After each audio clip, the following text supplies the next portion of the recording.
On écrit sur les murs le nom de ceux qu'on aime, des messages pour les jours à venir. On écrit sur les murs à l'encre de nos veines, on dessine tout ce que l'on voudrait dire. Partout autour de nous, il y a des signes d'espoir. Alors moi je suis l'heureuse maman de Luther qui est juste ici dans mes bras et qui est né en emportant un chromosome de plus, un chromosome 21, donc il a une trisomie 21.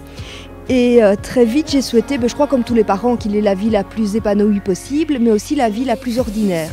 Et donc pour qu'il ait la vie la plus ordinaire possible, j'ai fondé une ASBL qui s'appelle Alternative 21 et qui propose des alternatives en matière d'intégration, d'inclusion des personnes porteuses de handicap, parce que malheureusement, actuellement en Belgique, c'est plutôt de la ségrégation. Ce sont les personnes porteuses de handicap d'un côté et le reste de la société. Et moi j'aimerais bien finalement que les deux puissent se mélanger. Comme Luther il a des besoins spécifiques, tout coûte plus cher. J'étais à la recherche avec la ASBL de fonds pour financer mon projet et j'ai découvert que le Sporting de Charleroi avait une fondation et je me suis dit finalement le stade c'est l'endroit où tout le monde est égal, il n'y a pas de différence d'âge, pas de différence de classe, pas de différence de nationalité. Je me suis dit le stade c'est finalement la société telle que j'aimerais bien la voir, où tout le monde est égal.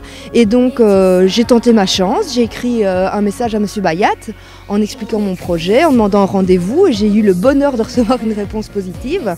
J'ai rencontré M. Bayat qui était séduit par le projet, qui avait très bien lu tous les dossiers, qui s'était vraiment renseigné et donc qui a accepté non seulement de soutenir financièrement le projet, mais aussi on était très contents de devenir le parrain de la ASBL. Mais donc ici, grâce à la fondation, on a pu équiper toute la classe. C'est pas mal d'argent parce que comme je vous le disais, chaque chose a besoin d'être adaptée. Il faut des crayons spécifiques, il faut des tables, des chaises, vraiment beaucoup de matériel. Ici, grâce à la fondation, on a pu le faire. L'étape suivante, c'est d'équiper la cour de récré, puisque comme Luther et ses petits potes, tous porteurs de handicap, sont dans une cour de récré avec des enfants ordinaires, parfois ça va un peu trop vite. Parfois, ils n'arrivent pas à trouver leur place, donc on va essayer d'adapter la cour pour que chaque enfant, en fonction de ses potentiels, puisse jouer ensemble. Et les étapes suivantes, c'est que d'autres écoles puissent ouvrir. L'inclusion, on voudrait que ce soit pour tout le monde, partout, et donc d'autres écoles autre part à Charleroi, et puis pourquoi pas un club de foot.